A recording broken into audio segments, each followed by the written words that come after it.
Section 504. This video provides a brief overview of Section 504 of the Rehabilitation Act of 1973. What is Section 504? Section 504 is a federal law designed to protect students with disabilities enrolled in any education program receiving federal financial assistance. This includes public schools, colleges, and state and local educational agencies. It is a civil rights act that prohibits discrimination against individuals with physical or mental impairment. How does Section 504 define a disability? Disability is defined broadly under Section 504. 504 defines an individual with a disability as a person who has a physical or mental impairment that substantially limits a major life activity, has a record of such an impairment, or is regarded as having such an impairment. Physical or mental impairment that substantially limits a major life activity. Under Section 504, the impairment or disability must substantially limit one or more major life activities. These activities include, but are not limited to, things such as seeing, walking, hearing, speaking, lifting, eating, performing, concentrating, learning, breathing, thinking, communicating, or caring for oneself. Major life activities also include bodily functions such as lung disease, bowel or bladder function, or traumatic brain injury that affects the function of the brain. This list, however, does not provide every possible major life activity or bodily function. If an activity or bodily function are not listed, it might still be considered a major life activity under Section 504. Under Section 504, a student could also have record of a disability. This could include having a history of the disability or being misclassified as having a mental or physical impairment that substantially limits one or more life activities. A student who has record of a disability may or may not need special education or related services. In this instance, Section 504 does not require a school to provide services that a student does not need. However, even if a student doesn't need services, the student is still protected from discrimination on the basis of a disability under Section 504.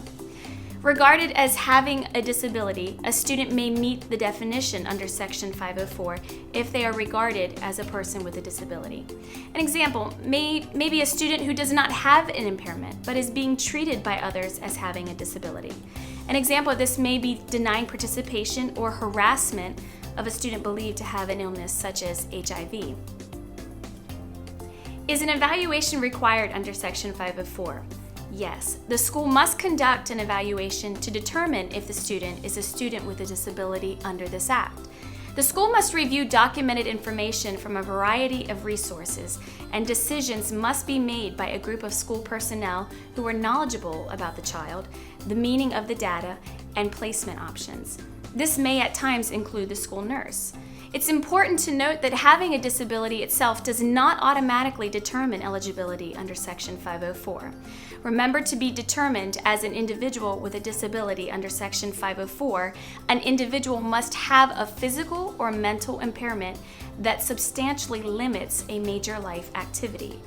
Also important, the note is the determination of whether a student has a physical or mental impairment that substantially limits a major life activity must be made on a case-by-case basis. It's also important to note your child may have a disability and be eligible under Section 504, even if they earn good grades. This is because the student's impairment may still substantially limit a major life activity, regardless of whether the student performs well academically. Let's look at a few examples. A student who has dyslexia and is substantially limited in reading finds it challenging to read the required class material in a timely manner. Another student who has been diagnosed with depression may be substantially limited in her ability to concentrate while completing school assignments. In both cases, the student spends far more time preparing for class than other students and earns good grades because of their extreme efforts, yet still have an impairment that limits a major life activity, in this case, reading and concentrating. Mitigating measures refer to the consideration of medication or devices when determining whether a student has an impairment that limits a major life activity. For example, a student with low vision who is able to read using a computer program that enlarges the font size is still a person with a disability and impairment under Section 504. even though the computer program increases the student's ability to view the material. Similarly, a student with ADHD who takes medication for concentration may still be a student with an impairment that limits a major life activity. The school cannot use the medication and subsequent improvement in concentration as a basis to determine ineligibility. My child has 504 plan. Can they be suspended? Yes. 504 provides broad protections to ensure students with disabilities are not suspended or expelled if the behavior is a result of their disability or in a way that would not apply to non-disabled peers. Under Section 504 in Title II, students with disabilities may not be punished or disciplined for behaviors that are caused by or are a manifestation of their disability. Section 504 also prohibits harassment on the basis of a disability by peers that creates a hostile environment. Under Section 504, schools must take immediate steps to investigate reports of potential harassment on the basis of a disability. Schools also have responsibilities under Section 504's FAPE requirements when a student with a disability is harassed or bullied on any basis, not just their disability. This is to ensure the bullying or harassment doesn't result in a denial of FAPE.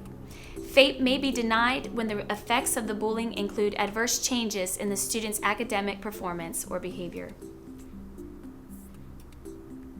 Based on all documentation, including evaluations, the school must write a plan that includes appropriate accommodations and services that the student needs to be able to fully participate in school activities and education programs.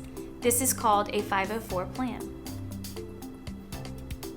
Both Section 504 and IDEA require FAPE, free appropriate public education, for students with disabilities. However, there are some key differences. Please note this chart does not include all similarities and differences between Section 504 and IDEA. Under Section 504, schools are required to develop and implement a system of procedural safeguards, which include notice to parents explaining any evaluation and placement decisions affecting their children, as well as the right to review records and grievance procedures. Parents should contact their school and/or district's 504 coordinator and also ask for a copy of the 504 policy, including grievance procedures. Section 504 complaints in Delaware are investigated by the Office of Civil Rights, U.S. Department of Education, Philadelphia, Pennsylvania. For more information about Section 504, visit www.picofdel.org or visit the publication Parent and Educator Resource Guide to Section 504 in Public Elementary and Secondary Schools, a publication developed by the U.S. Department of Education.